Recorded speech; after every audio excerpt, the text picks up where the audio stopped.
أعوذ بالله من الشيطان الرجيم.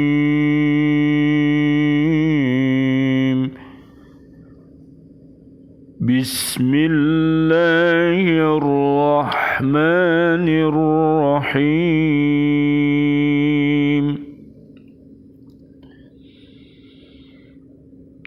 إن الذين قالوا ربنا الله ثم استقاموا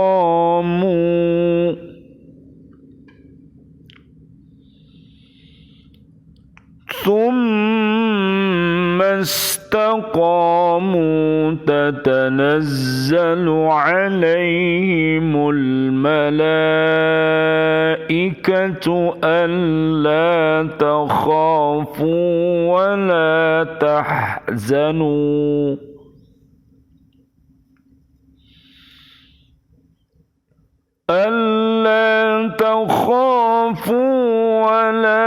تحزنوا وأبشروا بالجنة التي كنتم توعدون.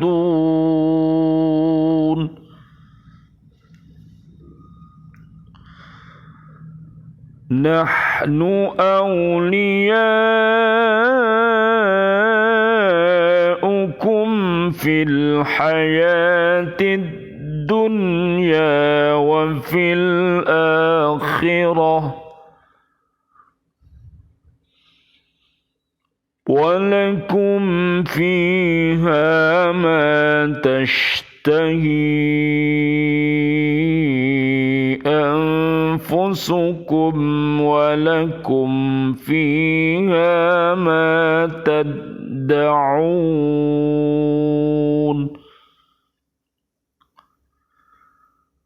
نزلا من غفور رحيم.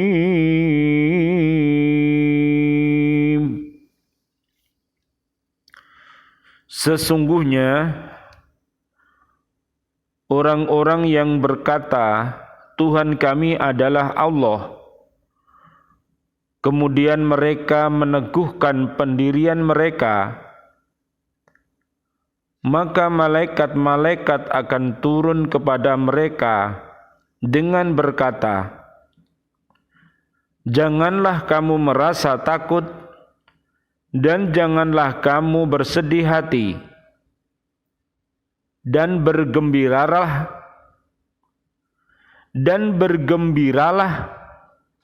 kamu dengan memperoleh surga yang telah dijanjikan kepadamu. Kamilah pelindung-pelindungmu dalam kehidupan dunia dan akhirat. Di dalamnya surga, kamu memperoleh apa yang kamu inginkan dan memperoleh apa yang kamu minta. Sebagai penghormatan bagimu dari Allah yang Maha Pengampun, Maha Penyayang. Surat Fussilat, surat ke-41, ayat 30 sampai ayat 32.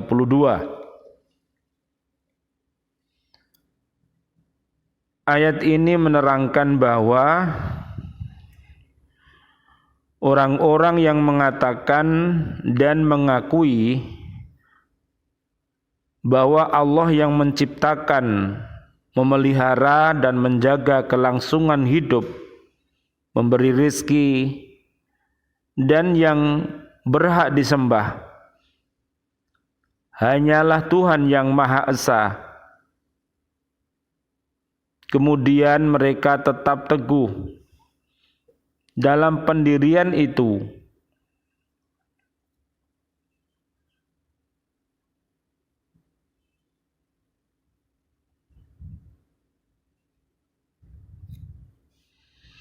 Maka para malaikat akan turun untuk mendampingi mereka pada saat-saat diperlukan.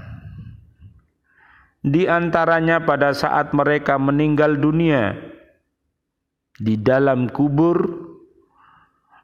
dan dihisab di akhirat nanti, sehingga segala kesulitan yang mereka hadapi terasa menjadi ringan. Nabi Muhammad sallallahu alaihi wasallam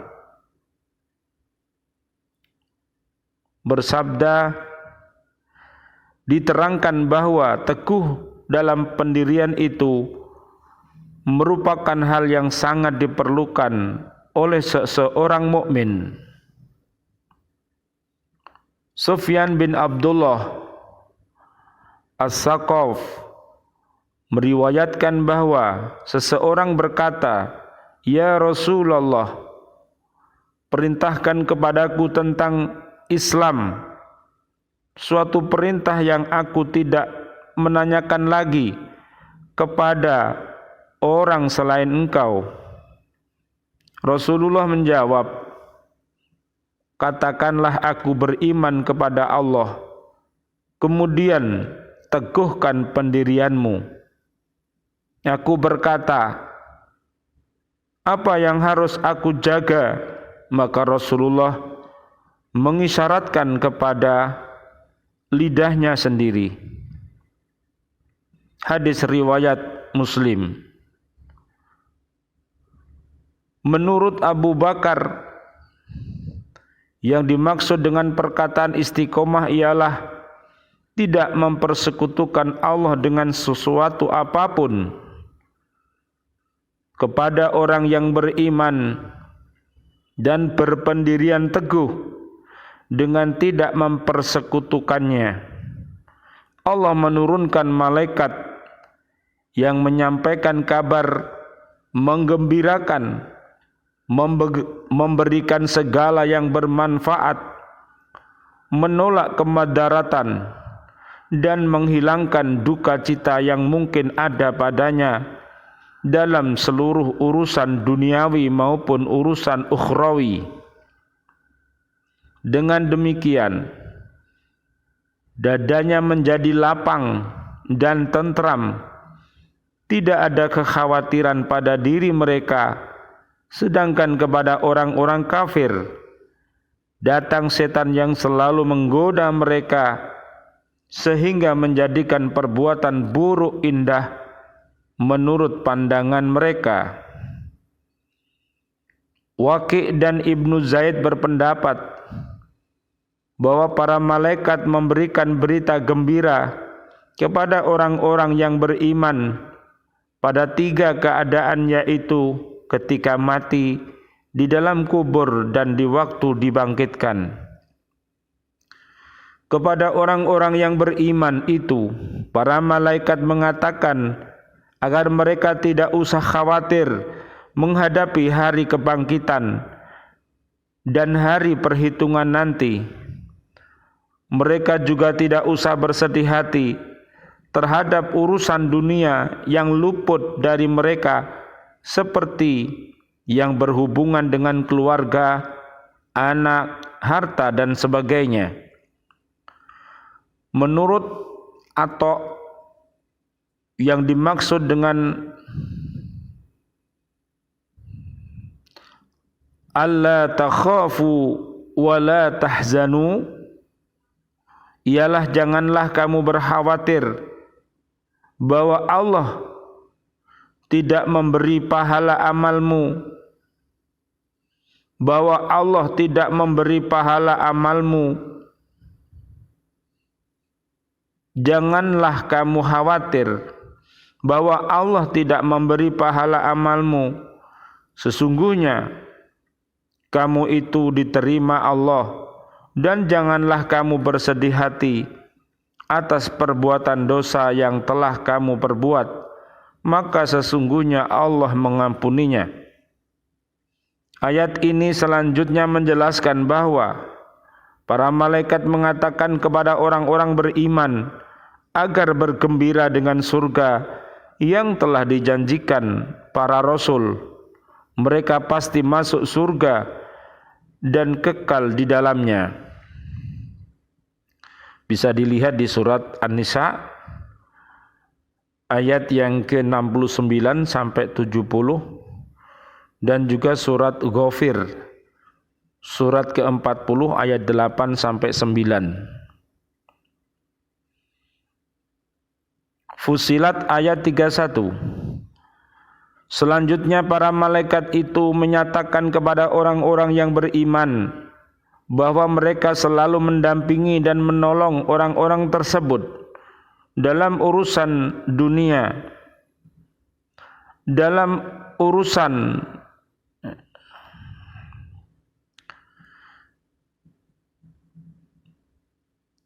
selanjutnya para malaikat itu menyatakan kepada orang-orang yang beriman bahwa mereka selalu mendampingi dan menolong orang-orang tersebut dalam segala urusan dunia. Para malaikat selalu memberi petunjuk yang menuju kepada kebaikan, kebenaran dan kemaslahatan. Demikian pula para malaikat akan bersama-sama orang-orang beriman di akhirat nanti, menemani mereka dalam kubur pada waktu hari kiamat dan hari perhitungan sampai mereka masuk ke dalam surga. Sebagian ahli tafsir berpendapat bahwa orang yang menyatakan kepada orang-orang beriman dalam ayat ini ialah Allah sendiri, sehingga maksud ayat ini adalah dan Allah wali bagi orang-orang yang beriman yang kuat pendiriannya. Malaikat mengatakan bahwa di dalam surga itu orang-orang yang beriman akan memperoleh bermacam-macam kesenangan, kebahagiaan dan kenikmatan yang selalu diidam-idamkan serta segala yang diinginkan dan diminta.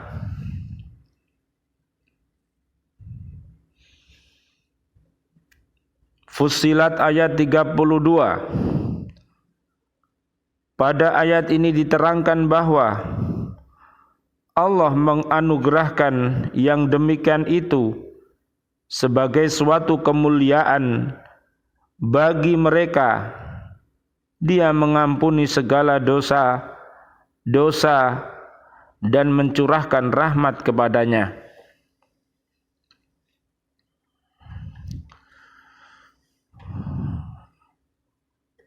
Marilah kita perdalam kiat-kiat untuk beristiqomah di dalam kebaikan. Mengapa kita harus beristiqomah? Karena ketika kita melakukan sesuatu tetapi tidak istiqomah, akan berujung kepada dua kemungkinan: tidak sampai kepada tujuan atau sampai ke tujuan tetapi butuh waktu yang lama. Ibarat sedang bersepeda menuju tempat kerja. Jika di perjalanan sering berhenti, beli jajan misalnya, maka akan butuh waktu yang lama untuk sampai ke tempat tujuan. Ini adalah contoh istiqomah untuk urusan dunia. Dalam urusan akhirat kita juga harus istiqomah dalam melakukan kebaikan untuk mencapai ridho Allah Subhanahu wa ta'ala. Supaya bisa istiqomah, seseorang harus paham keutamaannya, di antaranya memiliki ketenangan hati, dijanjikan surga dan mendapat perlindungan dari Allah Subhanahu wa ta'ala. Istiqomah adalah perkara yang berat, apalagi sebagai manusia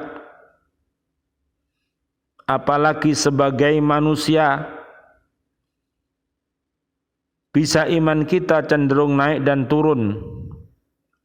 Seseorang yang belum terbiasa mengistiqomahkan kebaikan akan terasa berat melakukannya, apalagi ketika ada gangguan dari luar. Misalnya ada seorang anak muda yang akan mengikuti kajian, jika belum beristiqomah akan dengan mudah terganggu oleh ajakan teman untuk nongkrong sehingga tidak jadi mengikuti kajian. Lantas bagaimana caranya agar kita bisa beristiqomah? Di antaranya satu, niat yang kuat. Modal utama untuk beristiqomah adalah alasan atau niat yang kuat. Ketika kita melakukan sesuatu tanpa alasan yang kuat, biasanya akan mudah lalai.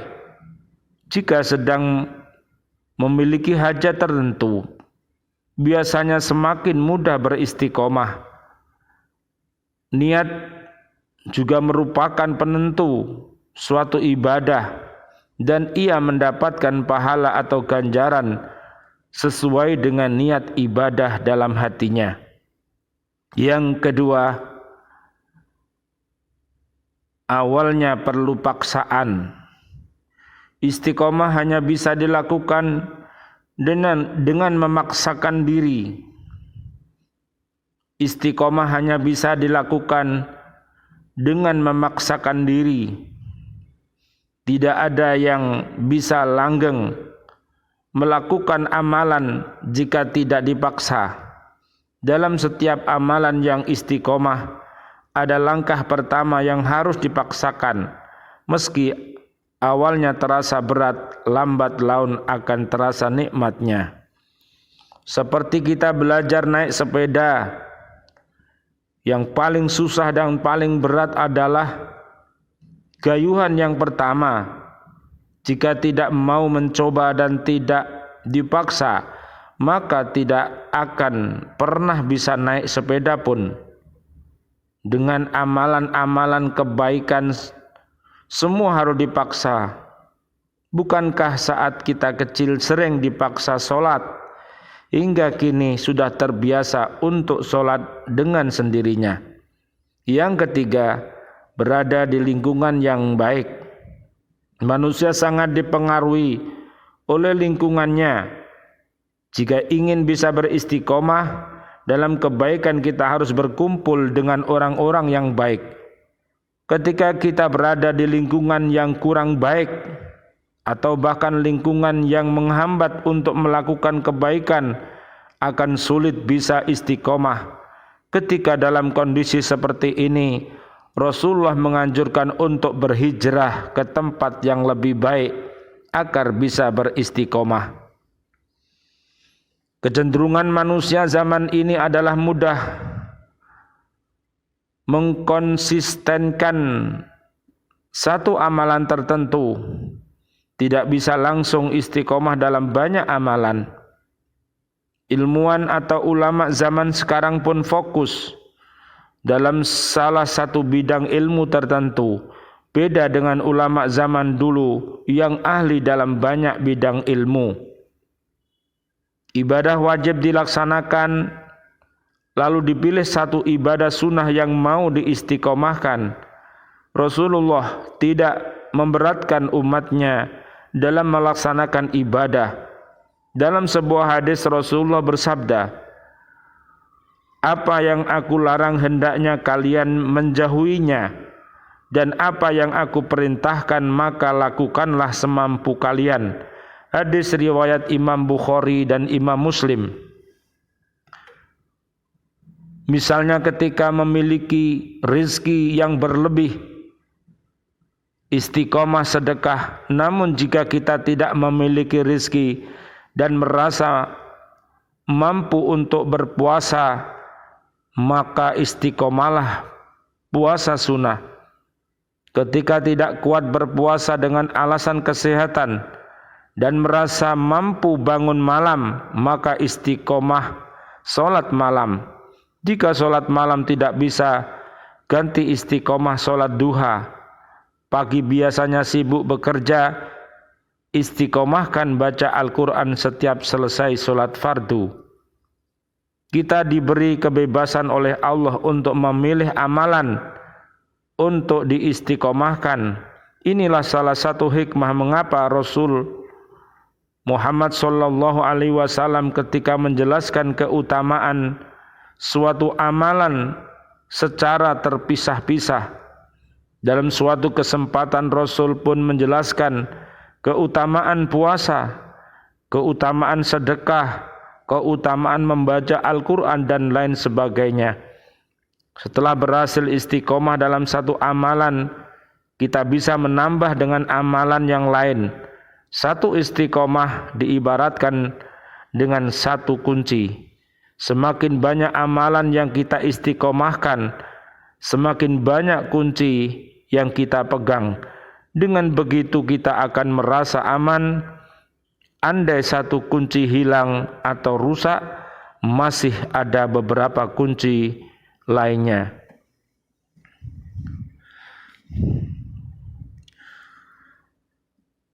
An Umar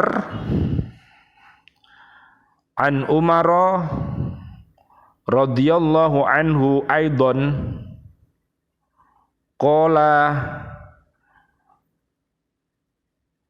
bainama nahnu julusun inda Rasulillahi sallallahu alaihi wasallam data yaumin ittala'a alaina rajulun syadidu bayadith thiyabi syadidu sawadi sya'ri la yura alaihi atharus safari wa la ya'rifuhu minna ahadun hatta jalasa ila an-nabiy sallallahu alaihi wasallam fa asnada rukbatayhi ila rukbatayhi wa wada'a kaffayhi ala fakhidayhi wa qala ya Muhammadu akhbirni anil islami. Faqala Rasulullah sallallahu alaihi wasallam al-islamu an tashhada alla ilaha illallah wa anna Muhammadar Rasulullah wa tuqimas salata wa tu'tiyaz zakata wa tasuma ramadana wa tahujjal baita in istata'ta ilaihi sabila. Qala sadaqta fa'ajibna lahu yas'aluhu wa yusaddiquhu. Qala fa akhbirni 'anil iman. Qala an tu'mina billahi wa malaikatihi wa kutubihi wa rusulihi wal yaumil akhir wa tu'mina bil qadari khairihi wa syarrihi. Qala sadaqta. Qala fa akhbirni 'anil ihsan. Qala an ta'budallaha ka'annaka tarahu fa in lam takun tarahu fa innahu yaraka. Qala fa akhbirni anis sa'ati. Qala mal mas'ulu anha bi'a'lama minas sa'ili. Qala fa akhbirni an amaratiha qala an talidal amatu rabbataha wa an taral huffatal uratal alata ri'a asy-syai yatatawaluna fil bunyani thumma intalaqa falabistu maliyan thumma qala ya Umaru atadri manis sa'ilu qultu Allahu wa rasuluhu a'lam qala fa innahu Jibrilu atakum yu'allimukum dinakum rawahu Muslimun. Dari Umar radhiyallahu an juga dia berkata, suatu ketika kami duduk dekat Rasulullah sallallahu alaihi wasallam, tiba-tiba muncul pada kami seorang laki-laki yang berpakaian sangat putih, berambut sangat hitam, dan tidak kelihatan tanda-tanda setelah perjalanan jauh. Dan di antara kami tidak ada yang mengenali orang tersebut. Hingga laki-laki itu duduk dekat Rasulullah sallallahu alaihi wasallam, lalu disandarkanlah lututnya pada lutut Nabi Muhammad sallallahu alaihi wasallam dan meletakkan tangannya di atas paha Nabi. Kemudian berkata, "Hai Muhammad, terangkanlah padaku tentang Islam." Maka Nabi sallallahu alaihi wasallam menjawab, Islam yaitu hendaklah kau bersaksi bahwa tiada Tuhan selain Allah dan bahwa Nabi Muhammad itu utusan Allah. Hendaklah kau mendirikan salat, hendaklah kau memberikan zakat, hendaklah kau berpuasa di bulan Ramadan, dan hendaklah kau menunaikan ibadah haji jika kau mampu. Lalu orang itu berkata, kau benar. Maka kami para sahabat heran. Dia bertanya dan membenarkan. Orang itu bertanya lagi, lalu terangkanlah kepadaku tentang iman. Nabi menjawab, hendaklah kau beriman kepada Allah, kepada malaikatnya, kepada kitab-kitabnya, kepada para utusannya, beriman pada hari kiamat, dan hendaklah kau beriman bahwa ada qadar yang baik atau yang buruk semua dari Allah. Lalu orang itu berkata, kau benar. Orang itu bertanya lagi, lalu beritahulah aku tentang ihsan. Nabi menjawab, hendaklah kau beribadah kepada Allah, menyembahnya seakan-akan kau melihat Allah. Dan jika tidak bisa seperti itu, maka hendaklah kau yakin bahwa kau dilihat Allah. Dia bertanya lagi, jelaskan kepadaku tentang kapan datangnya hari kiamat. Nabi menjawab, orang yang ditanya tentang hal ini tidak tahu daripada yang bertanya sama-sama tidak tahu. Lalu dia bertanya lagi, ceritakanlah padaku tentang tanda-tanda akan datangnya hari kiamat. Nabi menjawab, jika seorang sahaya melahirkan majikannya, dan jika kau melihat orang-orang yang miskin papa, telanjang, sebagai tukang gembala kambing sudah berubah kaya, bersaing hingga berlomba-lomba, saling bermegah-megahan bangunan masing-masing. Kemudian orang itu melangkah pergi. Aku diam sejenak, lalu Nabi bertanya padaku, tahukah kau siapa yang bertanya tadi? Aku menjawab, Allah dan utusannya yang tahu. Nabi berkata, dia itu adalah Jibril, datang untuk mengajar kalian tentang agama kalian. Hadis riwayat Imam Bukhari dan Imam Muslim.